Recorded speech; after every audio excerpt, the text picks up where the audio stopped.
यशोदा मैया कहने लगी चिंता मत करो बाबा, आप इस थाली को यहीं छोड़ दो और मैं दोबारा से दूसरा भोजन बना के लाती हूँ। यशोदा मैया दोबारा से रसोई घर में पहुंची हैं। बड़ा सुंदर पकवान बनाया, बड़ी सुंदर थाली को सजाया। थाली सजा करके गर्गाचार्य जी के सामने रख दी है और कहा है बाबा आप चिंता मत कीजिए, इस थाली से प्रभु का भोग प्राप्त करें, प्रभु का भोग लगा लें। गर्गाचार्य जी ने थाली को वहीं रखा, नेत्रों को बंद किया, दोनों हाथ जोड़े हैं, कन्हैया का ध्यान किया। हे नटवर, हे मुरलीधर, हे माखन चोर, आप जहाँ कहीं भी हो प्रभु, आप आकर के इस थाली से अपना भोग प्राप्त करें।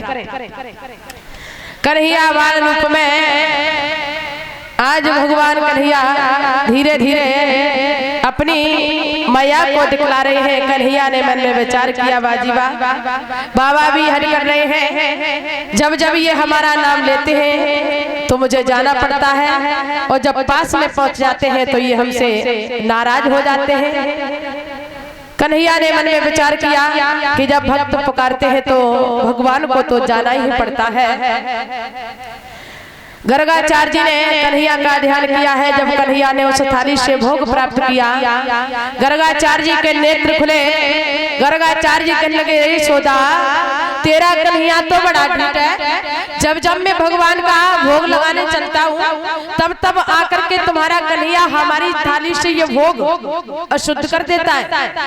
यशोदा अब तुम एक काम करो, या तो कन्हैया को किसी कमरे में बंद कर दो और यदि कन्हैया को बांध के नहीं रख सकती हो तो मैं तो जा रहा हूँ। यशोदा मैया झट से पास में पहुंच गई। यशोदा मैया ने दोनों हाथ जोड़े, बाबा क्षमा करना, चिंता मत करो, अभी हमारा कन्हैया छोटा है, नादान है, उसे बुरे भले का बोध नहीं है, इसे क्षमा कर दो। बाबा आप चिंता मत करो, मैं अपने कन्हैया को तब तक ले जा करके एक कमरे में बंद कर देती हूँ और तब तक आप अपने प्रभु का भोग लगा लो।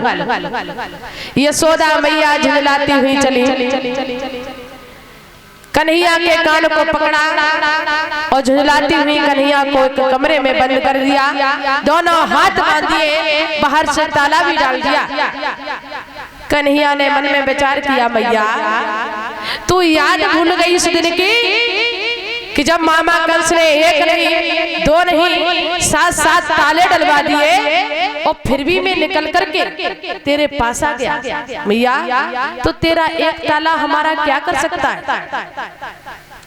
तो श्री सुखदेव जी बोले, हे राजन परीक्षित, आज यशोदा मैया रसोई घर में पहुंची, बड़ा सुंदर पकवान बनाया, कन्हैया को कमरे में बंद किया, सुंदर थाली सजाई और गर्गाचार्य जी के सामने रख दी और कहने लगी, बाबा अब मैंने अपने कन्हैया को कमरे में बंद कर दिया है, तब तक आप अपने प्रभु का भोग लगा लो।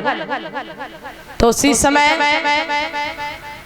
आज गर्गाचार्य जी ने थाली को सामने रखा और दोनों हाथ जोड़े, नेत्रों को बंद किया और कन्हैया का फिर ध्यान किया। हे नटवर, हे मुरलीधर, हे माखन चोर, आप जहाँ कहीं भी हो प्रभु, आप आकर के इस थाली से अपना भोग प्राप्त करें।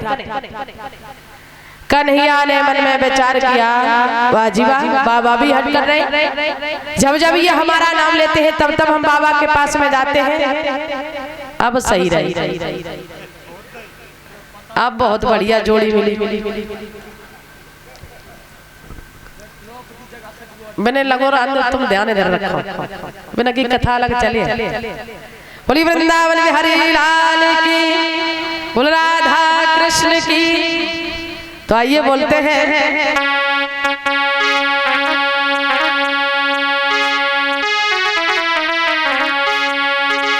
सभी भक्त बोलेंगे,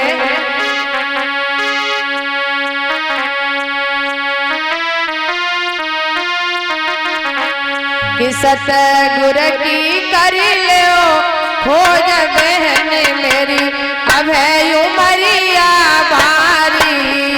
सत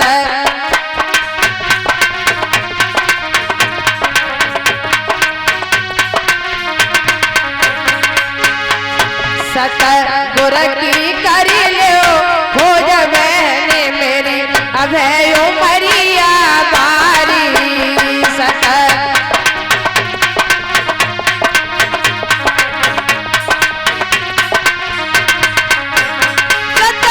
गुर की करी लो हो जबे मेरी अभय उमरिया बारी सत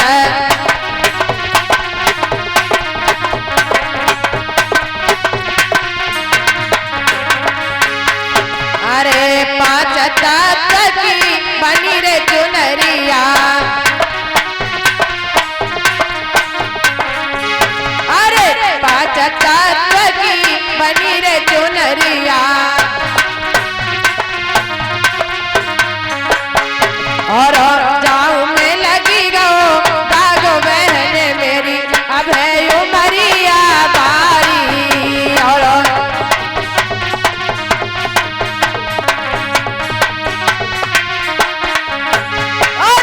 जाऊं में लगी गो दागो बहने मेरी अभय उमरिया बारी और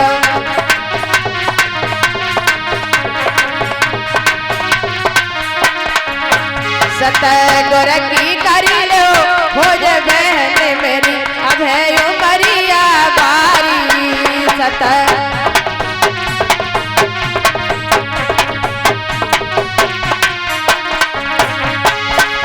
अरे इस शरीर को चूनर की उपाधि दी गई है जिसमें काम क्रोध लोभ मोह अहंकार बसा है। यदि इन चीजों को दूर करना है तो केवल भगवान का सत्संग है, भगवान का ज्ञान है। अरे काय के सावन से चूनरी धोई ले अरे काय के सावन से चूनरी धोई ले और काय छोटाई ले दाग बहने मेरी अभय उमरिया बारी और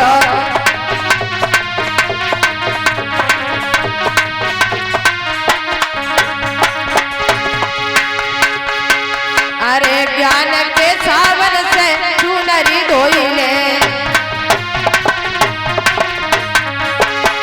अरे ज्ञान के सावन से चूनरी धोई ले और सूरत छोटाई ले दाग बहने मेरी अभय उमरिया बारी और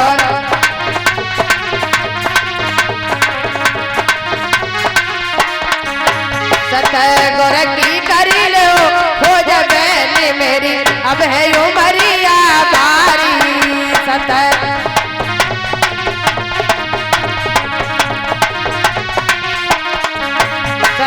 गुर की करी लो हो जा बहने मेरी अभय उमरिया बारी सत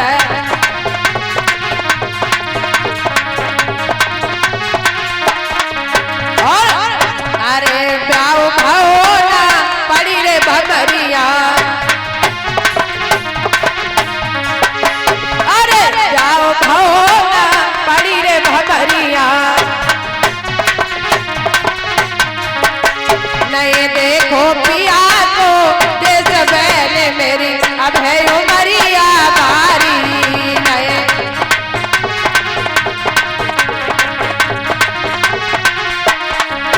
सत गुर की करी लो हो जा बहने मेरी अभय उमरिया बारी सत